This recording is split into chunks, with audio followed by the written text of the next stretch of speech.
one very old plane can still kill Russia and China's best submarines. As of 2018, there are currently several aircraft in the United States military that have served for 50 years or more. The tried and true nature of these planes, along with technological upgrades, have allowed these old systems to continue serving effectively into the second decade of the 21st century. One of these aircraft is the Lockheed P-3 Orion, in service with the U.S. Navy. Initially designed as a maritime patrol and anti-submarine warfare (ASW) aircraft, it has since evolved into a multi-mission platform that has proven its worth in areas outside the core competency it was originally designed for. It is, without a doubt, one of the most versatile aircraft in the U.S. military. The Orion debuted in 1962 as the P-3 and was based on the airframe of the L-188 Electra commercial airliner.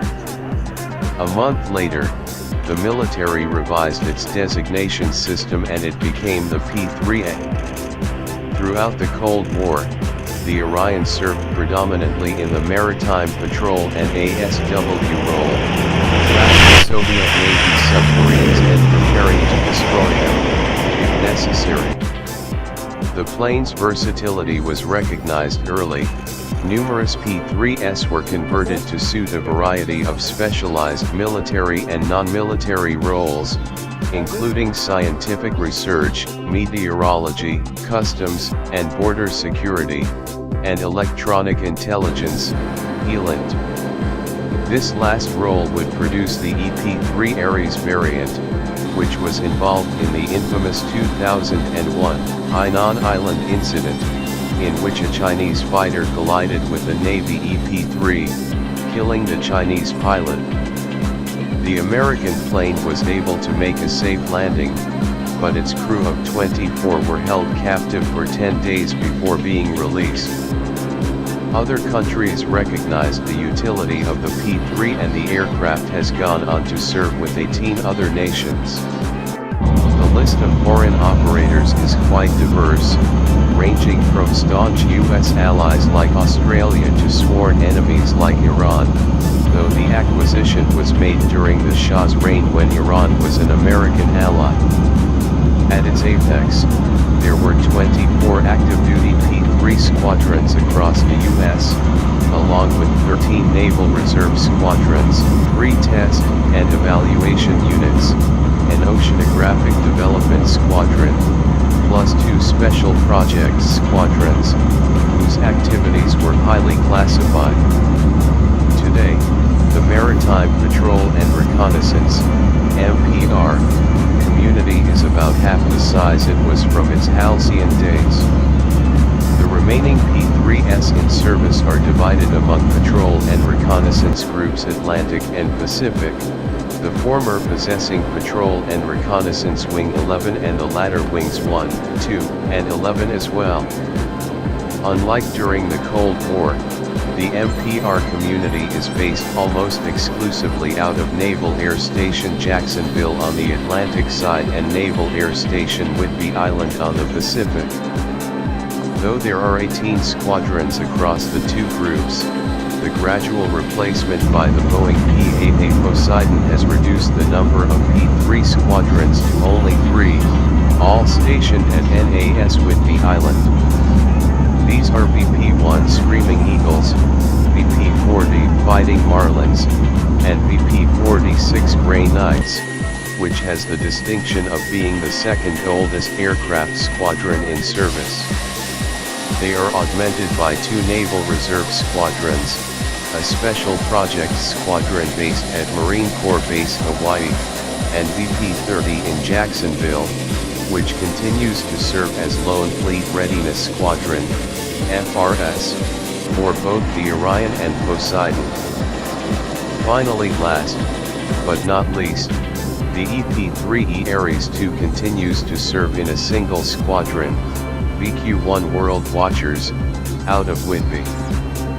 Viewed largely as a support platform, the Orion has participated in nearly every major military conflict involving the U.S. since its introduction. In October 1962, only 2 months after its operational debut, P-3s were patrolling the waters near Cuba to enforce the blockade against that country during the missile crisis. During the Vietnam War, the P-3 participated in Operation Market Time to interdict the supply of Viet Cong forces in South Vietnam. It was during Market Time the P-3 suffered also its first combat loss in April 1968.